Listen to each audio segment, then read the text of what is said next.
دراصل نسوح ایک عورت نما مرد تھا جس کا ظاہری حلیہ نئے نقش عورتوں کی طرز کے تھے، باریک اور شیریں آواز، چہرہ بغیر داڑھی کے، باریک اندام کا مالک اور نئے نقش اور نزاکت ہو بہو عورتوں والی۔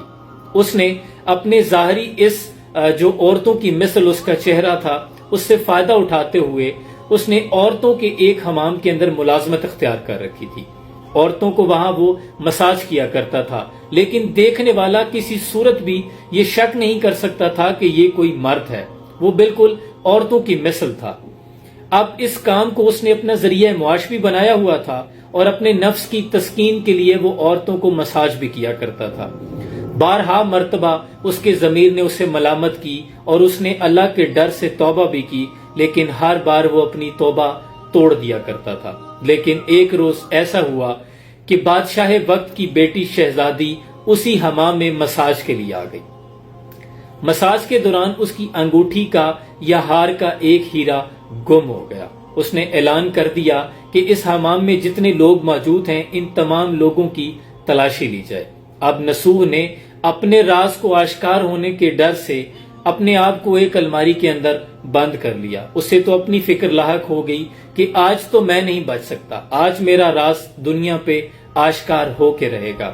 اور باہر آوازیں لگ رہی تھی کہ نسوح کہاں ہے، نسوح کو تلاش کرو۔ اب جب نسوح کے کانوں میں الماری کے اندر یہ آواز گئی کہ نسوح کہاں ہے، نسوح کو تلاش کرو، جب نسوح کی تلاشی لی جانی تھی تو ظاہر ہے نسوح کا راز آشکار ہو جانا تھا کہ وہ ایک مرد ہے۔ نسوح نے سچے دل کے ساتھ اپنے رب کو پکار لیا اور آنکھوں سے آنسو جاری ہو گئے کہ اے اللہ، آج میرا پردہ رکھ لے، میں صدقے دل سے توبہ کرتا ہوں کہ دوبارہ اس حمام میں اور اس طرح کے کسی کام میں دخل نہیں دوں گا۔ اور جب اس نے سچے دل سے توبہ کی، عشق تھا فتنہ گرو سرکش و چالاک میرا، آسمان چیر گیا نالہ بے باک میرا، یہاں اس کے صدقے دل سے توبہ کرنے کی دیر تھی کہ باہر سے کسی کنیز نے کہہ دیا کہ نسوح کو چھوڑ دو کہ شہزادی کا ہار یا وہ موتی مل گیا ہے۔ نسوح نے اللہ کا شکر ادا کیا اور اس روز جب وہ حمام سے اپنے گھر چلا گیا تو اگلے روز اس نے عہد کر لیا کہ دوبارہ اس حمام پہ میں نہیں جاؤں گا۔ لیکن جب وہ کچھ روز کے لیے حمام پہ نہ گیا تو شہر کی جو رئیسہ خاتون اس کے پاس آتی تھی، اس کی مستقل گاہک تھی، انہوں نے بار بار اس کو پیغام بھجوانے شروع کر دیے کہ تم ملازمت کے لیے، کام کے لیے، مساج کے لیے کیوں نہیں آتے؟ تو نسوح نے اپنے دل میں یہ گمان کیا کہ اگر میں مزید اس شہر میں اور رہا تو یقیناً میں دوبارہ اس توبہ کو توڑ دوں گا۔ نسوح نے یہ ارادہ کیا کہ وہ اس شہر کو چھوڑ کر کسی اور جگہ، کسی ویران بستی میں آباد ہو جائے جہاں اسے کوئی نہ جانتا ہو۔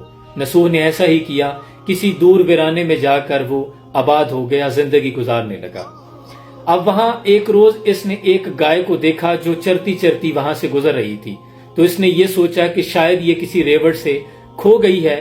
اس نے اس گائے کو اپنے پاس رکھ لیا کہ اس کا مالک اس کی تلاش میں نکلے گا، ڈھونڈتے ہوئے وہ میرے پاس آ جائے گا تو میں گائے کو اس کے حقیقی مالک کے حوالے کر دوں گا۔ اب 2-4 روز گزر گئے، مالک تو نہ آیا، لیکن وہاں سے ایک تجارتی قافلے کا گزر ہوا۔ اس قافلے نے نسوح کو دیکھا تو پانی کی فرمائش کی کہ ہمیں پانی کی پیاس لگی ہے، پانی پلا دو۔ نسوح کے پاس پانی تو نہیں تھا، اس نے اسی گائے کا دودھ دھویا اور اس تجارتی قافلے والے جو افراد تھے ان کے سامنے پیش کر دیا۔ تجارتی قافلے کے لوگوں نے دودھ پیا اور خوش ہو کر انعام کے طور پہ کچھ رقم نسوح کو دے دی۔ نسوح نے تجارتی قافلے سے ملنے والی وہ رقم یہ سوچ کر کہ اس راستے میں بہت سے قافلے گزرتے ہیں، لوگوں کو پیاس لگتی ہوگی، اس نے اسی راستے پر ایک کنواں کھدوا دیا۔ اب آنے جانے والے تجارتی قافلے اسی راستے کی طرف آنے لگے، اس راستے پر آمد و رفت معمول سے زیادہ ہونے لگی۔ دیکھتے ہی دیکھتے نسوح کے گرد و نواح ایک بستی تعمیر ہونا شروع ہو گئی، آہستہ آہستہ لوگ وہاں مقیم ہونے لگے اور اس بستی کے تمام افراد نسوح کی دریا دلی اور اس کے اخلاق سے بڑے متاثر تھے۔ اس بستی میں نسوح کی بہت زیادہ عزت تھی، وہ اپنے ہر معاملے میں نسوح کو احساس برتری فیل کروایا کرتے تھے کہ تم ہمارے معتبر شخص ہو۔ اب آہستہ آہستہ جب وقت گزرتا گیا، نسوح کی اس دریا دلی اور نیک دلی کا شعرہ جب دور دراز علاقوں تک پہنچنے لگا اور چلتے چلتے بات بادشاہ کے دربار میں پہنچ گئی۔ جو بادشاہ وقت تھا اس کے وزیروں نے بتایا کہ یوں ایک نسوح قبیلے کا سردار ہے اور وہ بڑا دریا دل ہے، لوگوں کے ساتھ بڑا حسن سلوک کرتا ہے، بہت اچھا انسان ہے۔ بادشاہ نے نسوح سے ملاقات کی خواہش کا اظہار کر دیا۔ وزیروں سے کہا کہ نسوح کو پیغام بھیجو، میں اس سے ملنا چاہتا ہوں۔ لیکن نسوح نے یہ سوچ کر ملاقات سے انکار کر دیا کہ اگر میں بادشاہ سے ملا تو کہیں میرا راز آشکار نہ ہو جائے۔ تو بادشاہ نے جب انکار سنا تو اس کی بے نیازی سے اور متاثر ہوا کہ یہ کوئی بڑا شخص ہے، بڑے کردار کا مالک ہے، لہٰذا ہم خود اس کے پاس چلے جاتے ہیں۔ بادشاہ نے رخت سفر باندھا، نسوح کی طرف آ ہی رہا تھا کہ راستے میں خدا کی کرنی کہ اللہ نے ملک الموت کو حکم دیا کہ بادشاہ کی روح کو قبض کر لو۔ اب جب بادشاہ مر گیا تو وزیروں نے یہ سوچا کہ بادشاہ چونکہ نسوح کی بہت عزت کرتا تھا اور اس علاقے میں سب سے معتبر اب نسوح ہی ہے، لہٰذا اگلا بادشاہ ہمارا نسوح ہوگا۔ باہمی مشاورت کے ساتھ وزیروں نے نسوح کو تخت پہ بٹھا دیا۔ اب نسوح اس علاقے کا بادشاہ تھا۔ اس نے اپنی رعایا میں بہت عدل و انصاف اور خوشیاں تقسیم کی، کوئی بھی سائل، کوئی بھی بھوکا نہ رہا، عدل و انصاف کا بول بالا ہو گیا، ریاست بہت خوشحال ہو گئی۔ ایک دن اس کے دربار میں ایک اجنبی شخص آتا ہے اور آ کر کہتا ہے کہ بادشاہ سلامت، میری بھینس کھو گئی تھی۔